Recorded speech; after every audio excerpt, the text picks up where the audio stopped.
পরিস্থিতিতে আমরা দেখলাম বাংলাদেশে 10 থেকে 15 লক্ষ বিদেশিরা অবৈধভাবে আমাদের কর্মক্ষেত্র দখল করে আছে।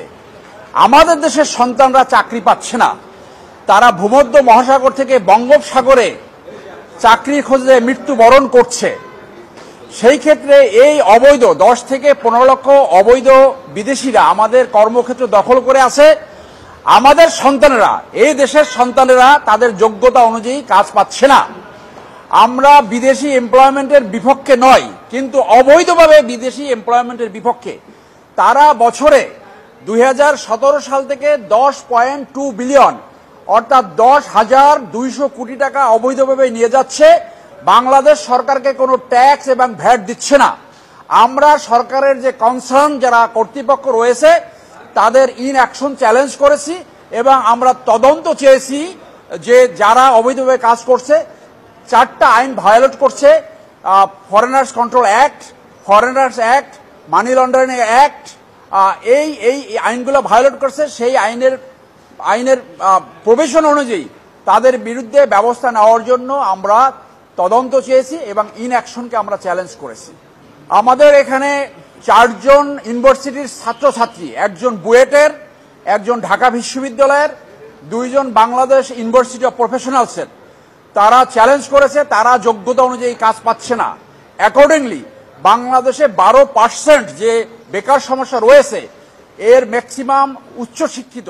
তারা আমাদের দেশের যোগ্যতা অনুযায়ী তারা যেহেতু চাকরি পাচ্ছে না, চাকরি বাজার যেহেতু বিদেশিরা অবৈধভাবে দখল করে আছে, সেই জন্য জাতীয় স্বার্থে, জনগণের স্বার্থে, এদেশের সন্তানদের স্বার্থে আমাদের এই রিট করার প্রয়োজনীয়তা হয়েছে।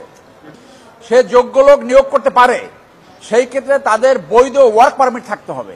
আমরা শুরুতেই বলেছি কোনো বিদেশিদের এখানে এমপ্লয়মেন্টের আমরা সেটা বিপক্ষে না। যোগ্য লোক রাখতে পারে, এক্সপার্টাইজ প্রয়োজন হতে পারে, কিন্তু সে বৈধভাবে আসবে, বৈধভাবে সরকারকে ট্যাক্স দেবে, ভ্যাট দেবে, তারপর চাকরি করবে।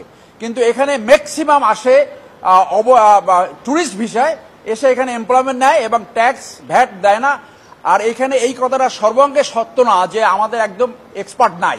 ইয়েস, 2-1 এক্সপার্টের প্রয়োজন হতে পারে, কিন্তু সেইটাও তো যদি তারা কর্তৃপক্ষের সাথে আলাপ করে, আমাদের ইউনিভার্সিটিগুলো সেইগুলো তারা খেয়াল করবে, সেইগুলো তারা দেখবে যে সেই প্রশিক্ষণ তাদেরকে দিবে। কিন্তু মূল ইস্যুটা হলো যে অবৈধভাবে আপনি কাজ করতে পারবেন না। এইখানে সরকারের দায়িত্ব রয়েছে, আপনি কাজ করবেন বৈধভাবে, সেখানে স্বরাষ্ট্র মন্ত্রণালয়, পররাষ্ট্র মন্ত্রণালয় তাদের দায়িত্ব রয়েছে কাজ করার।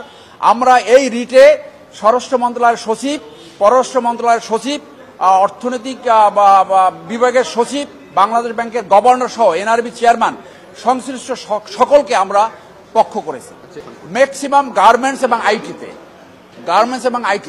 আপনি জানেন, আপনি এখানে একজন আমরা নাম ধরে বলতে পারি যে লক্ষ লক্ষ ডলার এখান থেকে নিয়ে যাচ্ছে, যে কোনো ট্যাক্স ভ্যাট দিচ্ছে না। এমনকি সকালবেলা আসে এখানে পেশেন্ট দেখে সন্ধ্যার সময় লাস্ট ফ্লাইটে চলে যায়, কোনো ট্যাক্স ভ্যাট ব্যাগ ভরে ডলার নিয়ে যায়। এবং এই যে ডলার সংকট সৃষ্টি হয়েছে, এর অন্যতম কারণ হলো এই 10 লক্ষের অধিক অবৈধ বিদেশি যে আমাদের এখানে বিদেশি নাগরিক কাজ করছে, এইটাও একটা অন্যতম কারণ এই ডলার সংকটের।